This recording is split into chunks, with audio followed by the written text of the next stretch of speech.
Ninguém escolhe a BR-447 à meia-noite. Ela existe no tipo de lugar que os aplicativos de GPS hesitam em mostrar. Um traço fino e pálido entre dois municípios que ninguém lembra o nome, cortando uma região de cerrado baixo onde as árvores crescem tortas, dobradas para o mesmo lado, como se estivessem todas fugindo de alguma coisa. Rodrigo Mendes conhecia essa estrada. Dirigia nela todo mês, indo de Palmas até a cidade de Brejo do Silêncio, nome que os moradores juravam ter sido escolhido a dedo por alguém com senso de humor macabro ou profético. Rodrigo era técnico de manutenção de torres de rádio. Trabalho solitário, trabalho noturno. Exatamente o tipo de trabalho que um homem aceita quando não tem mais família para almoçar aos domingos. Naquela noite de julho, o ar estava seco do jeito que machuca a garganta. Rodrigo tinha a janela meio aberta, um café entermado entre as pernas e uma playlist de pagode dos anos 90 tocando baixo no rádio. Eram 23h47. A lua estava grande, mas encoberta, não por nuvens, mas por uma névoa rente ao chão que subia devagar, como respiração de algo que dorme abaixo da terra. Ele viu o ponto branco a uns 300 metros de distância. Primeiro achou que era uma placa, depois que era um animal, um cachorro branco talvez. Quem deixa um cachorro numa estrada dessas a essa hora?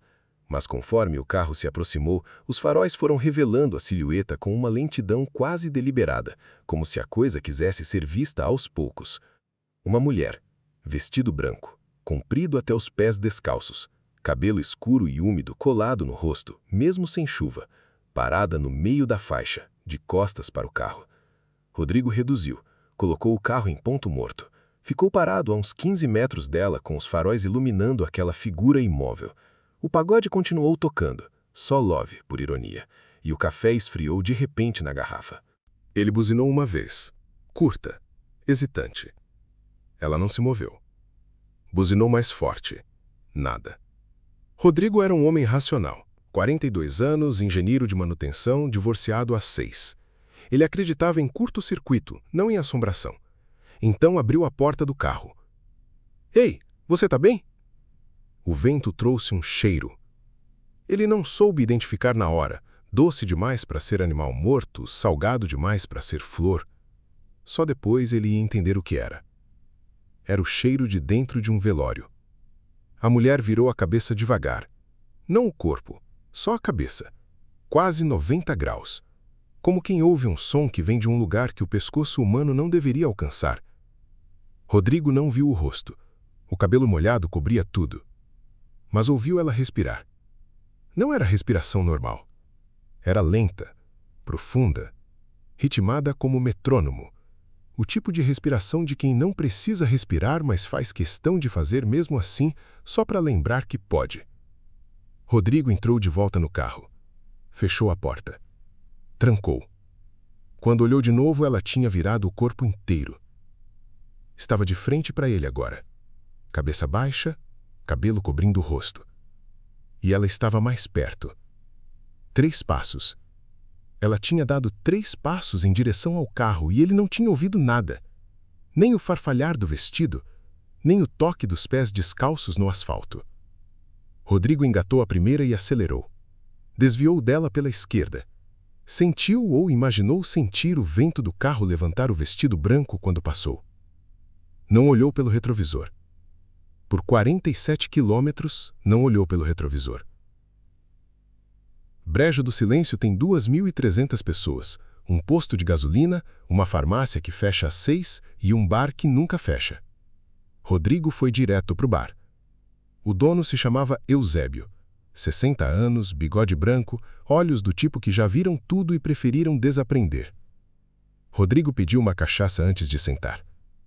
Bebeu de pé mesmo, no balcão. Você tá amarelo, disse Eusébio. Bateu em animal? Não. Rodrigo apoiou o copo. Tinha uma mulher no meio da estrada, no quilômetro 312, mais ou menos. Vestido branco. Tava parada no asfalto. Eusébio não disse nada, mas pegou o pano que usava para limpar copo e começou a dobrar e desdobrar. O gesto de quem precisa ocupar as mãos enquanto decide o que vai falar. Você parou? Parei. Perguntei se estava bem. Ela virou a cabeça. Só a cabeça? Rodrigo olhou para ele. Por que você pergunta isso especificamente? Eusébio jogou o pano sobre o ombro. Olhou para os outros 3 clientes no bar. 2 homens velhos jogando dominó, uma mulher dormindo na mesa do canto, e baixou a voz. Senta aqui. A história que Eusébio contou tinha 12 anos. Uma mulher chamada Marlene Furtado, moradora de Brejo do Silêncio, tinha desaparecido numa noite de julho, exatamente julho, Rodrigo notou, enquanto voltava de Palmas de ônibus. O ônibus chegou. Marlene não estava nele. 3 dias depois, um fazendeiro achou o corpo dela no quilômetro 312 da BR-447. Estava deitada no meio da pista, de costas, braços cruzados sobre o peito. Vestido branco, o vestido com que ela tinha saído de casa. Descalça, o rosto completamente desfigurado, como se tivesse sido arrastada pelo asfalto por quilômetros, mas sem nenhuma outra marca no corpo. Conclusão da polícia? Perguntou Rodrigo. Atropelamento com fuga. Eusébio fez uma pausa. Mas sabe o que é estranho? O vestido não tinha um arranhão. Uma mulher que foi arrastada pelo asfalto por quilômetros, o vestido estava intacto, branco, limpo, nem poeira. Rodrigo ficou um tempo olhando para o copo vazio. E as aparições começaram quando? Umas 2 semanas depois do enterro. Eusébio serviu mais uma cachaça sem ser pedido. Todo mês aparece alguém aqui contando o que viu. A maioria para o carro, pergunta se ela está bem. Ela sempre faz a mesma coisa. Vira só a cabeça. Ele pausou. Os que param e esperam mais tempo ficam com alguma coisa. Que tipo de coisa? Eusébio não respondeu imediatamente. Olhou para as mãos. Tem um caminhoneiro que passou por aqui mês passado. Tinha parado para ela, ficou no carro uns 5 minutos tentando decidir se saía ou não. Quando chegou aqui, estava com a mão toda arranhada. Por dentro. De dentro da palma da mão. Como se tivesse arranhado ele de dentro para fora. Rodrigo olhou para a própria mão. Tinha um arranhão no pulso esquerdo. Fino, vermelho, que ele tinha certeza absoluta que não estava lá quando saiu de casa. Rodrigo passou a noite no único hotel da cidade. 4 quartos, colchão de mola, uma televisão que só pegava um canal estático. Ele não dormiu. Ficou sentado na borda da cama, de frente para a janela, olhando para a rua vazia lá embaixo. Às 3h14 da manhã, ele viu a mulher do vestido branco parada na calçada do outro lado. De costas. Ele fechou a cortina. Ficou parado, respirando devagar, contando até 10. Abriu de novo. A rua estava vazia. Mas na janela, do lado de dentro do vidro, havia uma marca úmida, a impressão de uma mão espalmada, pequena, feminina, com os dedos ligeiramente dobrados, como se estivesse tentando empurrar o vidro de dentro para fora. Rodrigo não gritou. Não conseguiu. O ar simplesmente não saiu da garganta. Ele ficou olhando para aquela marca até o sol nascer. De volta para Palmas na manhã seguinte, ele tomou a estrada alternativa. 30 quilômetros a mais, estrada de terra, mas longe do quilômetro 312. Não contou para ninguém. O que você conta? Viu uma assombração numa estrada? Não. Você engole, você vai trabalhar, você dorme com a luz acesa por 3 semanas e convence a si mesmo que foi cansaço, que foi a cachaça de Eusébio, que foi o cerrado seco que faz estranho com a cabeça da gente. Mas o arranhão no pulso não sumiu. Ficou ali, fino e vermelho por 23 dias. E no 24º dia nasceu outro, idêntico, no mesmo lugar. Como se estivesse cicatrizando de dentro para fora. Um mês depois, Rodrigo estava de volta na BR-447. Não queria estar. Mas a empresa tinha uma torre no quilômetro 298 que precisava de manutenção urgente. Sinal de rádio para comunicação de emergência. Não dava para adiar. E o desvio pela estrada de terra tinha afundado com as chuvas. Não havia outro caminho. Ele saiu de Palmas às 21 horas, esperando passar pelo trecho crítico antes da meia-noite. Não passou. Um acidente bloqueou a estrada no quilômetro 270. Um caminhão tombado. Soja espalhada no asfalto. 2 viaturas da polícia com giroflex laranja piscando no escuro. Rodrigo ficou parado no engarrafamento por 2 horas e meia. Eram 0h19 quando ele chegou ao quilômetro 312. Ele sabia o número do quilômetro de memória. Sabia exatamente onde estava na estrada. E mesmo assim, quando a figura branca apareceu nos faróis, o estômago caiu. Ela estava de frente dessa vez. Parada no meio da faixa. Vestido branco. Pés descalços. Cabeça baixa. Cabelo cobrindo o rosto. Rodrigo parou o carro. Ficou olhando. Não vou sair. Dessa vez não saio. Mas então ela levantou a cabeça. O cabelo escorregou para o lado, revelando o rosto pela primeira vez. E Rodrigo entendeu imediatamente por que ela sempre o mantinha escondido. Não era horror grotesco. Não era osso exposto, nem olho faltando. Era pior. Era o rosto de uma mulher completamente normal. Bonita até, mas com uma expressão que o rosto humano não deveria ser capaz de fazer. Não era medo. Não era raiva.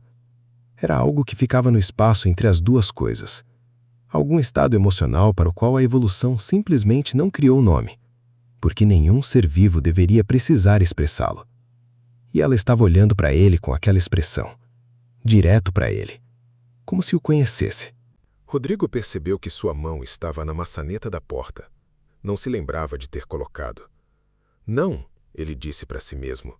Não abre. A mão abriu a porta.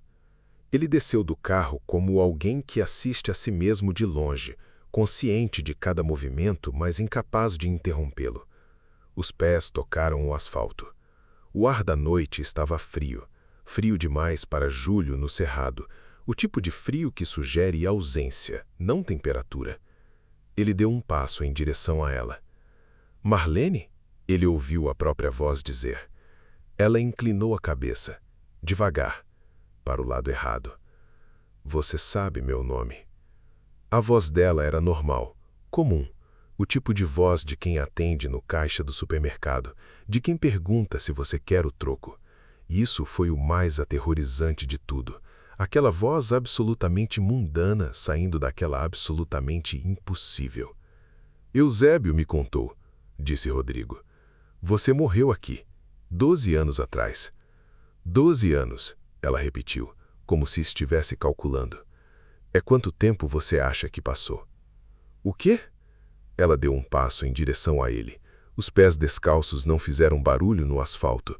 Rodrigo olhou para baixo instintivamente e viu que a sola dos pés dela estava limpa, completamente limpa, branca como o vestido, como se ela nunca tivesse tocado o chão de fato.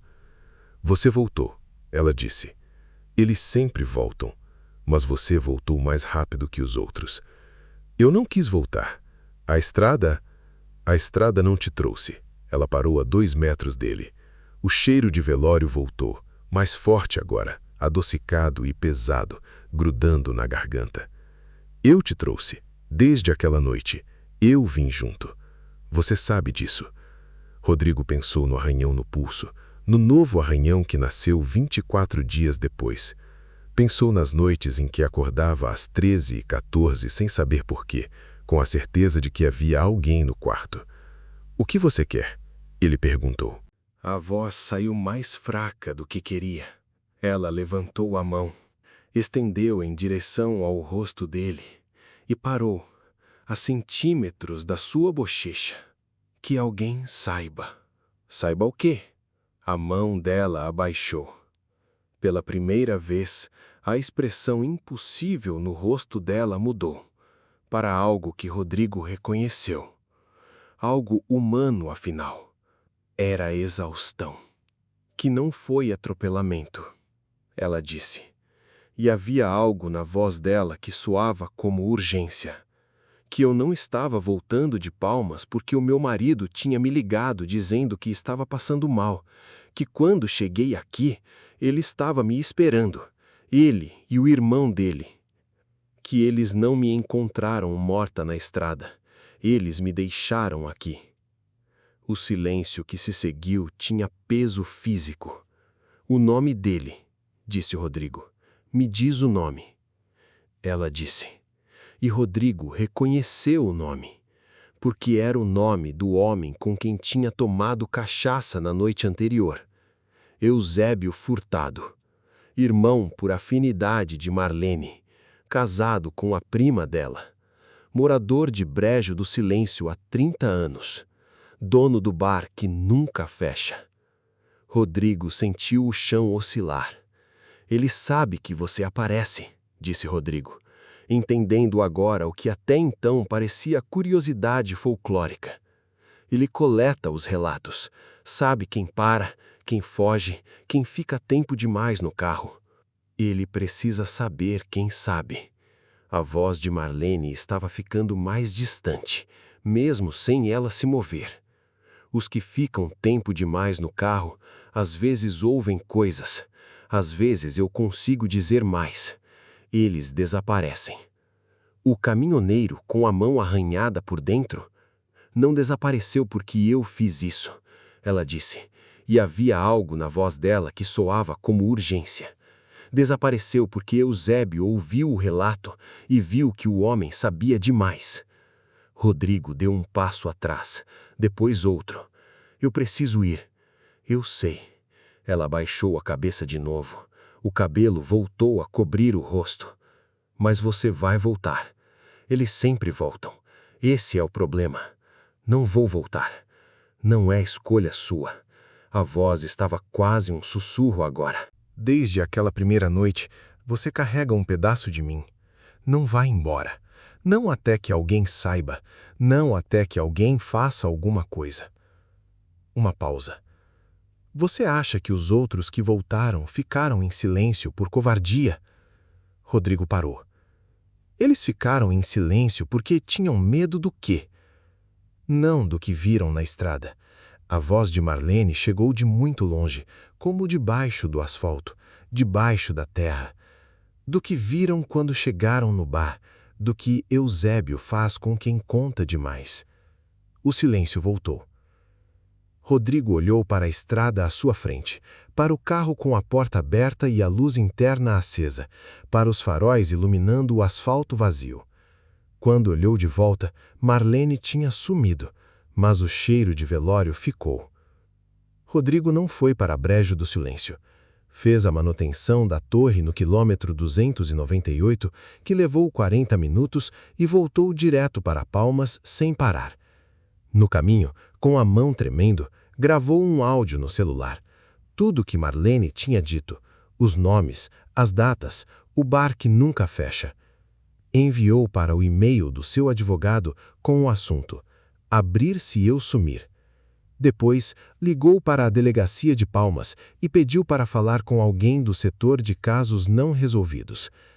A investigação que se seguiu levou 8 meses. Rodrigo prestou depoimento 4 vezes. Eusébio Furtado foi preso no 6º mês, quando encontraram, enterrados nos fundos do bar, pertences de 3 pessoas desaparecidas nos últimos 12 anos. Todas elas moradores ou viajantes que tinham mencionado a mulher da estrada antes de desaparecer. O marido de Marlene, que morava em outra cidade há 10 anos, negou tudo. O inquérito ainda estava aberto quando Rodrigo deu sua última entrevista para o jornal local. O repórter perguntou no final se ele acreditava em assombração. Rodrigo ficou um tempo sem responder. Acredito que algumas coisas não conseguem descansar enquanto a verdade não é dita.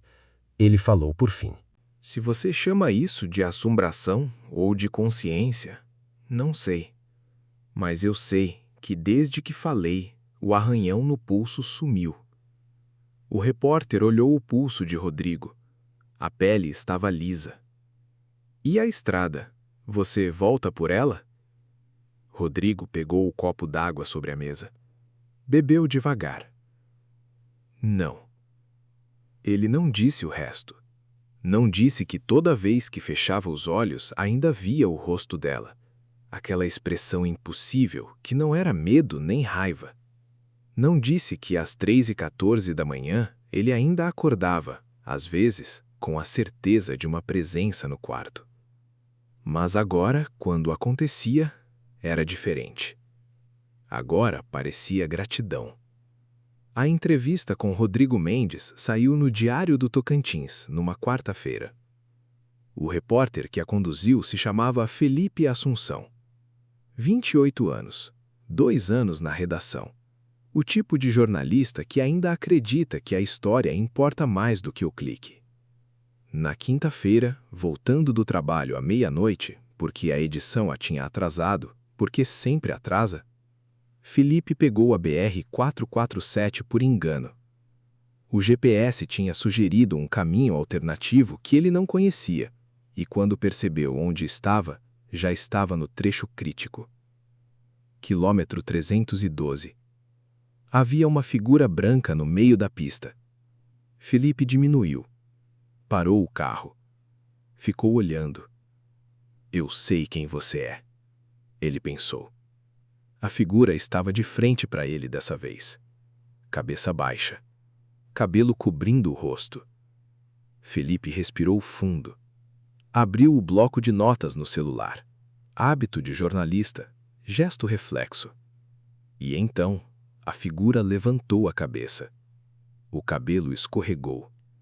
E o rosto que ele viu não era de Marlene Furtado. Era o seu próprio. Desligue a luz antes de dormir, se quiser. Só saiba que às 3h14 da manhã, se você acordar com a sensação de que tem alguém no quarto, não olhe para a janela. Porque do lado de dentro do vidro pode haver uma marca úmida, a impressão de uma mão espalmada. Pequena, com os dedos ligeiramente dobrados, como se estivesse tentando empurrar o vidro de dentro para fora. Fim. Baseado em nenhum fato real. Ou em todos eles.